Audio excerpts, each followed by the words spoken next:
10. Sweating with the Oldies. Lena. Knockabout's gym was like the rest of town, a little rough around the edges and a lot interesting. It was a long, low metal building with a gravel parking lot. At 7 a.m., it was respectably full of motorcycles, minivans, and luxury SUVs.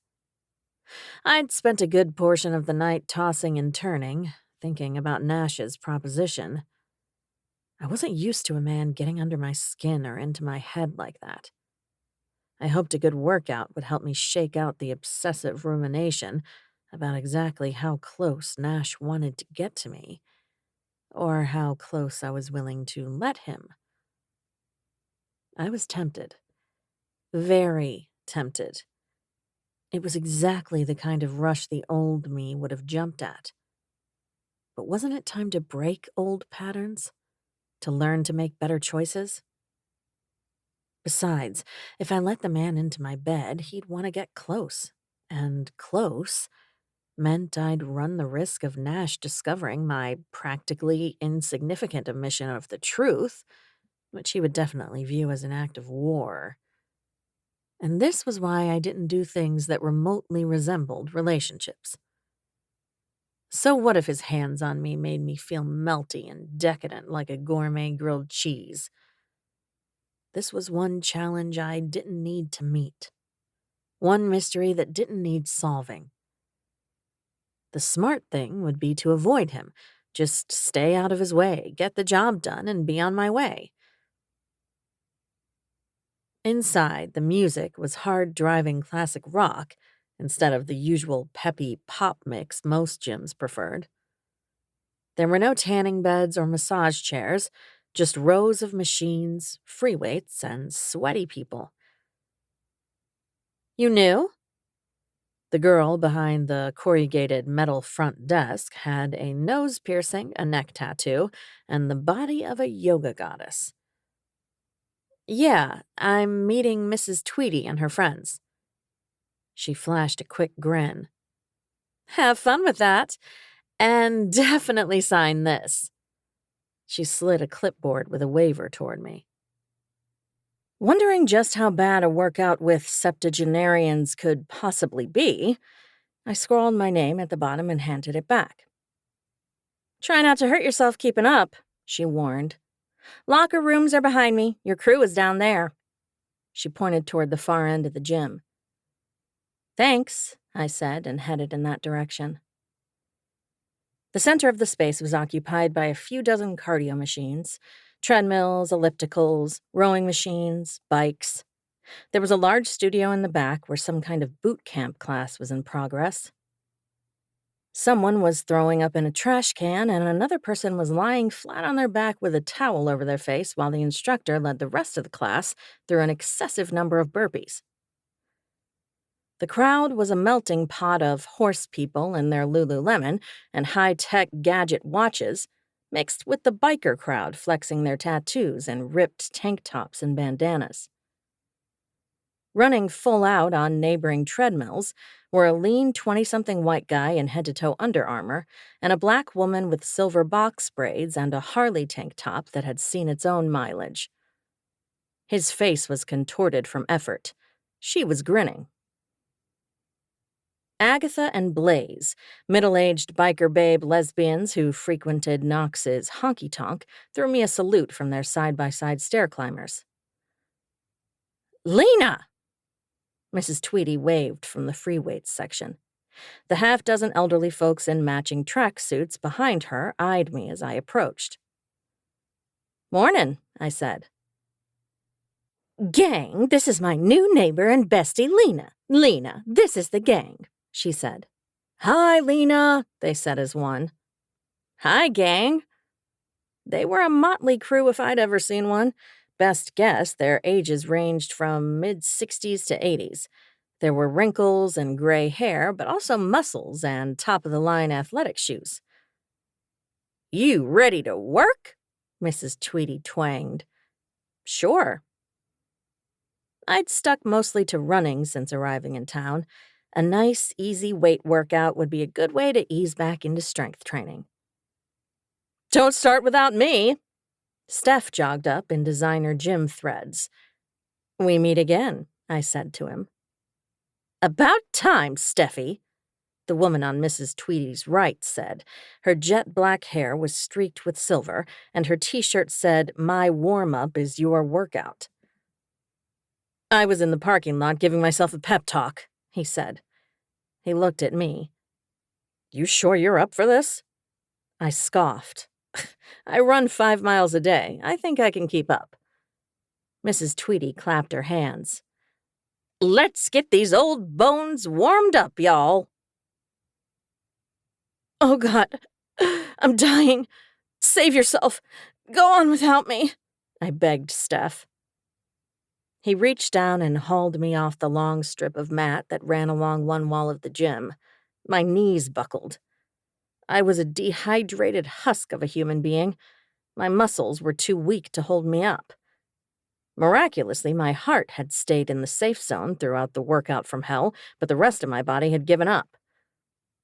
Pull yourself together, woman. If you quit now, they'll never let you forget it, Steph wheezed. Sweat dripped off his chin. His usually perfectly styled hair stood up in damp, black tufts all over his head. I sucked in a breath. I don't understand how a 70-year-old can go so hard on the battle ropes. Does that mustache give him superpowers? Steph squeezed his water bottle over his face. Vernon was a Marine. Retirement bored him, so he took up training for Iron Man events. He's not human. I leaned against the wall next to the water fountain and used the hem of my tank to wipe the sweat out of my eyes. What about Mrs. Banerjee? She just deadlifted 200 pounds. 8 times.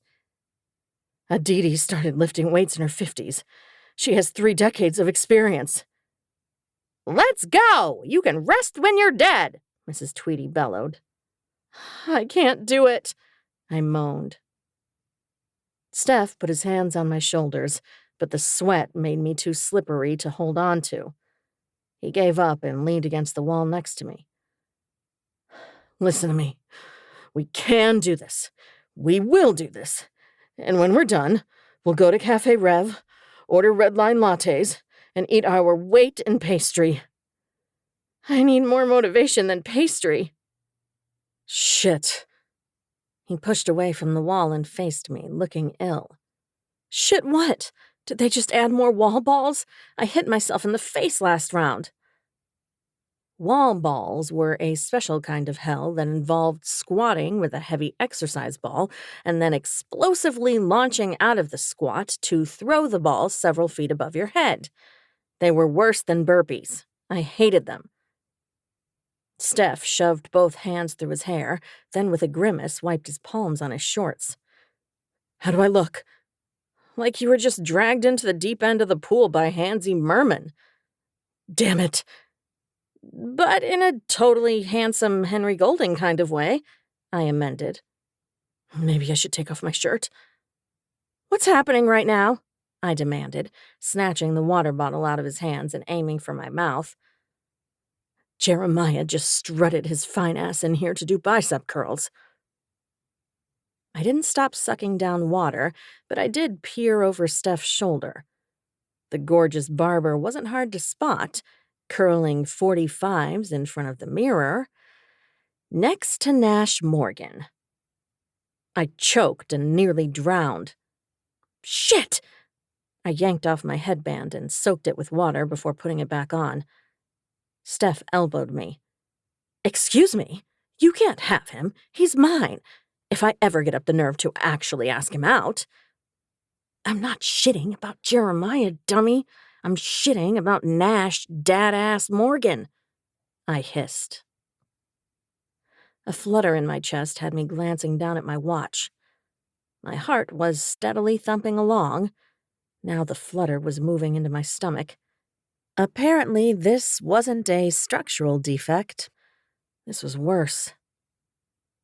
Steph glanced over his shoulder, then whipped his head back in my direction, sending a shower of sweat in all directions. Somebody's got a crush, he sang. First of all, gross. I have your sweat in my eyes. Second, it's not a crush, I argued. It's an awareness. My awareness went into roller coaster plummet mode when Nash's gaze locked on me as he stood over a bar loaded with weight plates. There was nothing friendly about the way his eyes roamed me. It was all hunger. This time, my knees buckling had nothing to do with muscle fatigue. No offense, but aren't you supposed to be some kind of edgy badass? Steph asked. I tore my eyeballs away from the smoldering chief of police. Huh? I'll admit, Studley Do-Right looks like he wants to walk over here, strip you naked, and bend you over a weight bench. My core clenched in involuntary need. But I thought you were a play-it-cool-make-'em-beg type. There was nothing cool about the way I reacted to Nash Morgan. It was molten hot need laced with icy licks of fear. I can't believe I'm saying this, but apparently some men make playing it cool impossible, I admitted. You two gonna run your mouths all day, or you gonna finish this set? Mrs. Tweedy hollered. Don't make me add more wall balls. And now everyone's looking at us, Steph muttered. Everyone, including Jeremiah and Nash. I squared my shoulders. We have to do this, and we have to do it sexy. You might as well take your shirt off then, I said. Same goes. Maybe they'll be so hypnotized by my pecs and your tits they won't notice when we go into cardiac arrest. Let's try to avoid that part, I suggested. I can't promise anything. Let's go, kids, Vernon called. Last set, best set, Mrs. Tweedy shouted. Steph gritted his teeth. Come on, let's strip and sexy walk. Drink. My eyes fluttered open, and I found myself staring up into the startling blue of Nash's. A water bottle dangled in front of my face. I was too tired and thirsty to take offense to being ordered about. I worked my way into a seated position. Nash was crouched down next to me, a sheen of sweat glistening on his skin and sucking his t-shirt fast to his chest. Jeremiah stood behind him, looking amused. I kicked Steph's leg. Leave me alone to die, woman, he said. He was face down on the mat next to me. I kicked him again, harder this time. We can't die in front of witnesses. He peeled his upper body off the rubber and blinked at our audience. Need a hand? Jeremiah asked Steph. I scraped up enough energy to smirk as my workout buddy's crush hauled him to his feet. I'm impressed, Nash said as I finally gulped down the proffered water. No one survives their first sweating with the Oldies workout. I wouldn't say I survived, I croaked. You got that last rep in, he insisted. It counts. And had to dry heave into the trash can. His mouth was softened by one of those almost smiles that fired up the wild swooping in my belly. Still counts. They're superhuman. Every single one of them. That they are, he agreed. I noticed some of the gym goers noticing us. Either I'm topless or you're walking around bottomless to warrant this kind of attention. He glanced up and around, then grimaced. Small town. There hasn't been much to gossip about lately. Besides their chief getting shot, 2 citizens being abducted and rescued, and a U.S. Marshal lurking around town, where is your shadow with a badge anyway? Nash hooked a thumb over his shoulder to where Nolan was sweating all over a stationary bike, looking both pissed off and bored. Just another day in Knockabout, Nash said, offering me his hand. I took it and let him pull me to my feet. My muscles sang with a mix of post-workout exhaustion and elation. "If you're wanting an answer about your offer," I began. But he cut me off with a shake of his head. "I'd rather you think about it a little longer than one night. It's a big ask. I've got a smaller ask I need you to say yes to first." "What's that?" "Mind watching Piper for me tonight? I haven't left her alone for longer than a few minutes." "Sure." "I won't be too late," he promised. I would not ask him what his plans were, and I definitely wouldn't ask him if it was a date. "I'm going for drinks with Knox and Lucian," he said, reading my mind. The ladies of town would be aflutter over that kind of sexy sandwich of hotness, I guessed. "Yeah, no problem," I assured him, pretending that I didn't feel the stupid wash of relief that it was only a guy's night out. He dipped his head toward me in that sexy, intimate way of his. My pulse tripped. So did the woman on the treadmill behind us. She shot me a rueful grin and a shrug when she recovered. Nash Morgan was a danger to women everywhere. "Appreciate it. I'll drop her off a little before 9, he said. I vowed to be showered, made up, and wearing something not soaked in sweat. If I could make my legs work by then. "Okay." He checked his watch. "I gotta go. I promised Liza J I'd clean the gutters today." "Here." I held out his tumbler. "Hang on to it. I know where you live." "Thanks," I croaked. "See you later, Angelina." He gave me a goosebump-inducing once-over before turning to leave. "Nash?" He stopped and turned. Glancing around at our not-so-subtle audience, I closed the distance between us with the sexiest limp I could muster. "Exactly how much of me do you want?" Those blue eyes changed to icy fire.